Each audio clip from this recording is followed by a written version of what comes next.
Chapter 14, Telltale Document. Several miles farther down the road, Nancy parked beneath an old oak tree.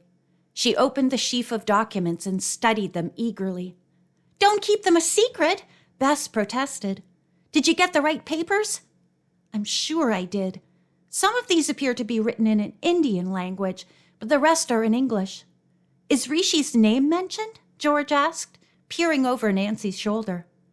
"I haven't seen it yet," she replied, then added quickly, "Yes, here it is." Nancy instantly grew serious. She spread out the English document so that her friends could read it too. "I can't make a thing of it," Bess complained. "The writing is too cramped." "It says here that Rishi is the direct heir of a maharaja of an Indian province called... Oh dear, I can't even start to pronounce the name of the place." "Don't try," George said. "Just give us the important details." As a baby, Rishi was abducted from his parents. "Why was he taken away, and by whom?" George asked, trying to read the paper herself. Nancy studied the writing for several minutes. "Girls, wait until you hear this. Rishi was deprived of his inheritance through the work of Anita Allison." "Anita Allison?" George exclaimed incredulously. "But if these papers belong to her, why didn't she destroy such incriminating evidence?" "I think I can answer that," Nancy said.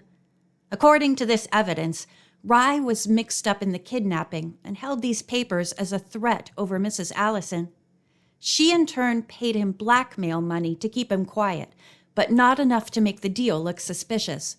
Finally, though, he sold them to her. For some reason, he gave them to Bat to deliver. Before the caretaker was able to do so, they were stolen by Peter Putnam.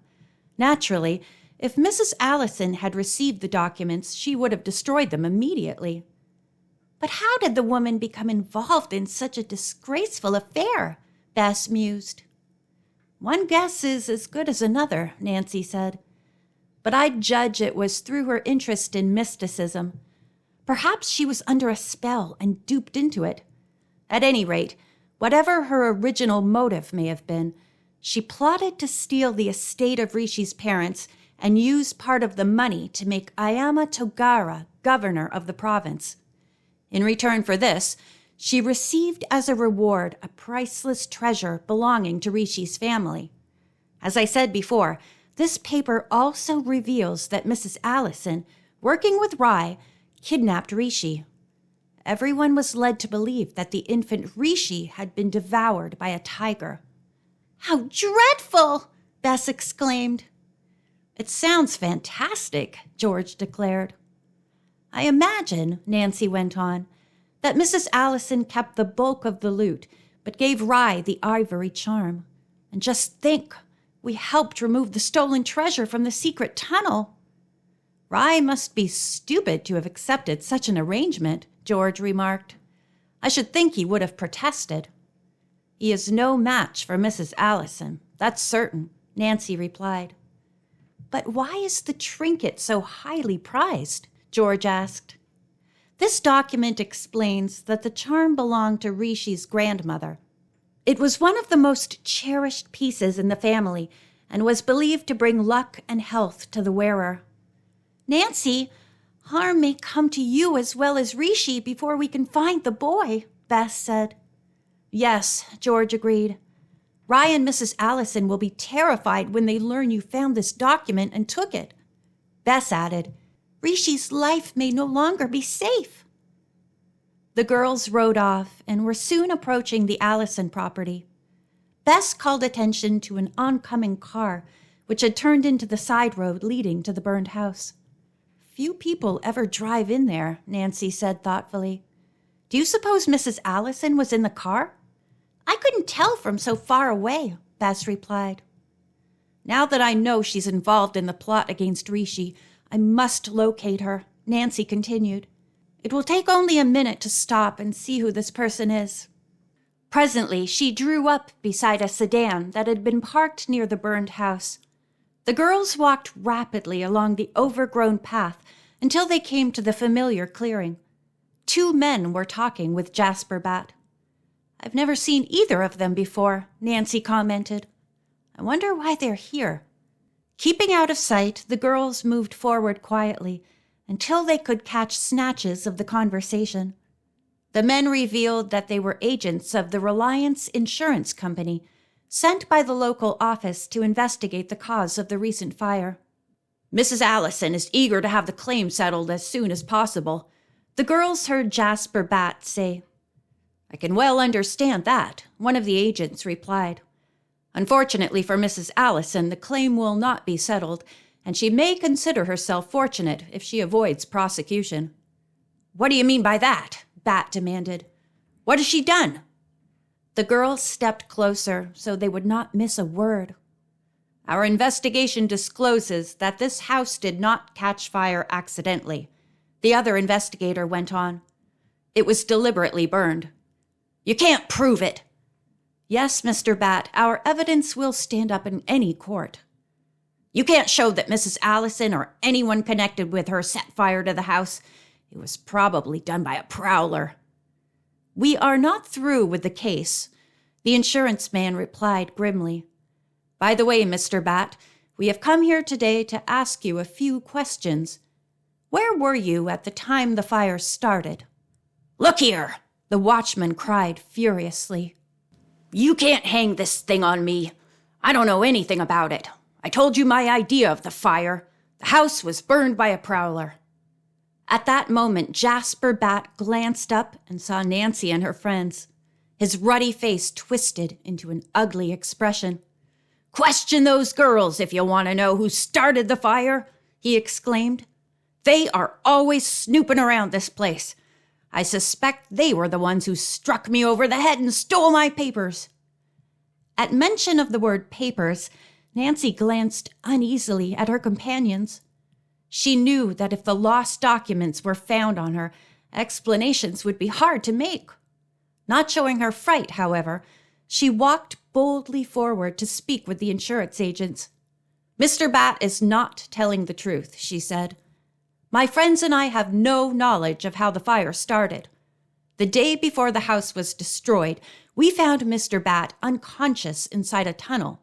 He told us then that he'd been struck over the head by an assailant who took his papers. That's true, Bess added. Later, Mr. Bat began to accuse everyone of stealing the documents. Incidentally, Nancy went on, he mentioned an old enemy, a former caretaker at this house named Peter Putnam. The two, I'm told, were bitter rivals, and there was some bad feeling between them because Putnam was discharged by Mrs. Allison. It's a trumped-up story, Bat cried. The two insurance men had been impressed by Nancy's straightforward manner. What is your name, miss? One of the agents inquired. Nancy Drew. You may have heard of my father, Carson Drew? We certainly have. If you're his daughter, there's no need for explanations. Then we'll return home, Nancy smiled. The agent said, We may need you later to offer evidence in the case. If so, we'll call you at your home. Thank you, Nancy replied. Then the girls hurried off. You certainly walked out of that neatly, Bess remarked, when the girls were on their way to River Heights. I was afraid the missing papers might be discovered in your possession. Jasper Bat is too stupid to think of such a possibility, George remarked. After Nancy had taken George and Bess to their homes, she drove to her father's office. When she reported the day's adventures, he was deeply impressed by the information contained in the documents she spread on his desk. The lawyer suggested that she show them to Professor Stackpole.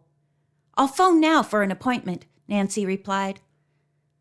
After a brief pause, she was connected with his residence, only to be informed that the man had left the city for a couple of days. How disappointing, Nancy commented as she carefully placed the documents in her father's safe. Now I must wait until he returns. In the meantime, we'll make every effort to locate Rishi, Mr. Drew said. Unless we find him again, your papers will not be of much value. Both Nancy and her father were hopeful about tracing Rishi with little difficulty. Their first move was to communicate with the Bengleton Wild-Animal Show. They were disappointed to learn that the local police had obtained no clues either to Rishi or to Rai. Given the possibility that the animal trainer had sought work with another outfit, they canvassed the state. No one had heard of Rai. "The search will prove more difficult than I had anticipated," Mr. Drew admitted. "No doubt Rai suspects we may try to track him down and is hiding." When Professor Stackpole returned from his trip, Nancy lost no time in calling at his home. After relating the details of Rishi's disappearance, she placed the important documents in the tutor's hands. He pored over them for nearly an hour. "This is indeed amazing," he declared. "Amazing! Yet I cannot say that I am greatly surprised. From the first time I met Rishi, he impressed me as a boy of great refinement and unusual ability." "Then you believe the documents are genuine?" Nancy asked. "Yes, I do not question them. In securing these papers, Nancy, you have accomplished a remarkable bit of detective work." "I'm sure Mrs. Allison is responsible for Ayama Tagara's becoming the governor," she said. "However, I want to get an admission direct from Mrs. Allison." "But will that be possible?" "I have a plan, Dr. Stackpole. Will you help me?" "I'll do anything in my power to help. I've become very fond of Rishi." "Then this is my scheme. By some ruse, please invite Mrs. Allison here to your home. You might say you wish to consult her about Indian mysticism. She'll feel flattered at the request and accept, I'm sure." "And if she does accept?" "Try to get her to admit that she helped to place Tagara in power." "But I haven't your ability as a detective." "In this case, you'll succeed where I could fail. Mrs. Allison would never talk frankly with me. She will be flattered by your interest." The scholarly man nodded thoughtfully. "The plan might be worth trying," he admitted. Nancy was delighted and said, "With your permission, I'll eavesdrop on your conversation. If Mrs. Allison refuses to talk, then I'll appear and confront her with the documents." "I'll attempt to make the appointment immediately," the professor promised. "Thank you very much," Nancy said, rising. 2 days elapsed before she received word from the tutor. "At last I have contacted Mrs. Allison," the professor reported. "I located her through a friend, Mrs. Winter, who happened to mention knowing her. Mrs. Allison has agreed to call at my home on Tuesday at 3 o'clock. "That's great!" Nancy exclaimed. "I'll arrive ahead of her." Nancy could hardly wait for Tuesday to arrive. In the meantime, however, she became busy getting ready for a weekend party at Ned Nickerson's fraternity house in Emerson. Bess and George had been invited, but could not go because they had promised to perform in a play for children. Once Nancy wavered in her decision to attend. "I could be working on that mystery," she thought. But when Ned phoned and she hinted at such an idea, he promptly said, "Nancy, you must come, not only for my sake, but perhaps to let someone here help you with your mystery. I want you to meet a boy from India." There was no longer any doubt left in her mind about going. End of chapter 14.